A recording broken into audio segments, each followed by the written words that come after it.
Alright guys, so one thing this video is about is we're right in the middle of egg laying season, and a lot of people don't talk about some of the problems and issues that can happen during breeding season or egg laying with ball pythons. You're going to run across these issues if you're doing any kind of breeding on any kind of scale. It's just something that is out of your control. It's something that's going to happen. But we ran across one of those issues this week, and I want to share with you what we do to handle it, what you can do to handle it, and explain a little bit to you about it. So unfortunately this week we had a female that is egg bound. She has an egg stuck in the oviduct, and we need to get that out so she can get back to normal. I hope this helps some of you guys. I hope it helps with if you ever run across this issue, and let's take a look at it. Alright, so we've got an albino cinnamon female here. She has retained an egg. You can see right here where she has this egg. It's about 4 inches from the vent.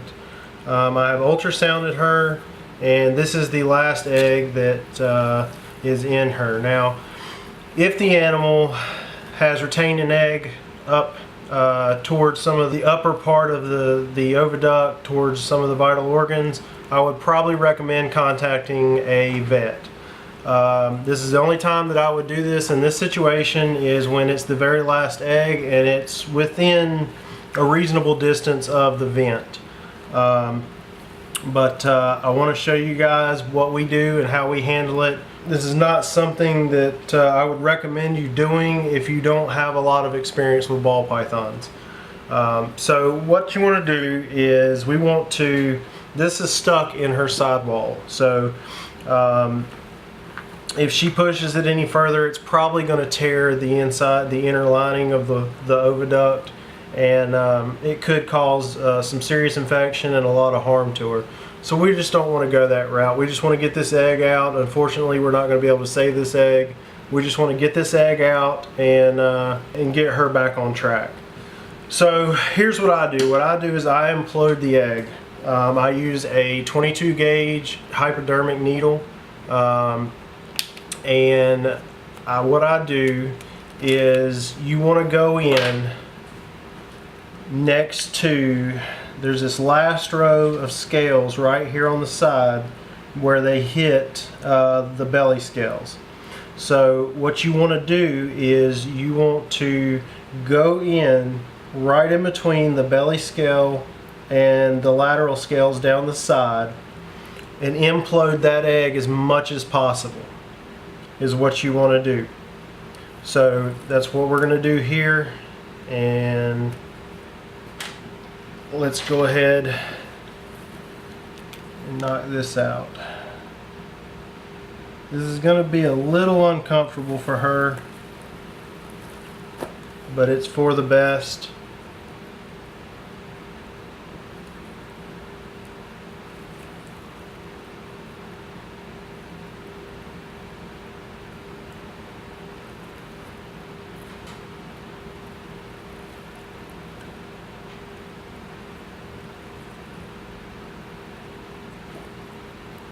You want to pull as much out as you possibly can.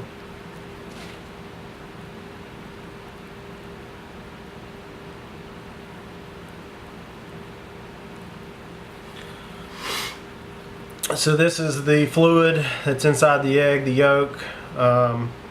You just wanted to basically pull, like I said, pull as much fluid out of that egg as much as possible to try to basically relieve the pressure of that egg.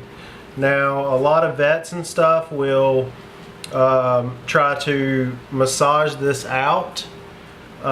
Sometimes it may be stuck in that inner wall. That's one thing about it. You don't really know what's going on inside of here. So what I do is I try to leave her. If you relieve that pressure, a lot of times she'll go ahead and spit that egg out. So what I'll do is I'll leave her for a day or two to see if she'll go ahead and push that egg out. And if push comes to shove, what we'll do is we'll take and we'll just massage it down just a little bit just a little bit to help move it down. Worst case scenario, we'll come back in 2 days. We'll go ahead and implode the egg again, and try to massage that down. But most of the time when you implode it, it'll free that egg up, and she'll push it all the way out. If you know, obviously there's no blood in this needle. It went straight in, very clean, straight into the egg, imploded it, and that's what you want. If you go up towards, if this egg was up here towards a lot of the, you know, the gallbladder and some of the other stuff, I probably would not have imploded this egg. But when you're back here on the last third of the body, as long as you go in next to the belly scale, you're really not, there's not really much back here that you can hit to do a whole lot of damage. I've had this happen a couple times over the last 11 years. This is the first time this has happened to me in probably, I'm gonna say 3, 4, 5 years. But it does happen, guys. This is just part of breeding. It happens. It's just something that we have to deal with. So the ones I've had in the years prior, I've took to the vet, and it's always the same procedure: imploding the egg, and you know, trying to massage it out. That's about, without a surgical procedure, an operation, that's about all you can do. So if she doesn't push this egg out within the next 12 hours, what I will probably do is I will come back and I will, you know, another 3 milliliters out, and then I'll go ahead and push the egg out manually. So we'll keep you updated on this girl. We will continue to monitor her, and I will let you know if we need to do this again. But this is just some coverage of to help some of you guys if you ever run across this problem, and hopefully it will help you in the future.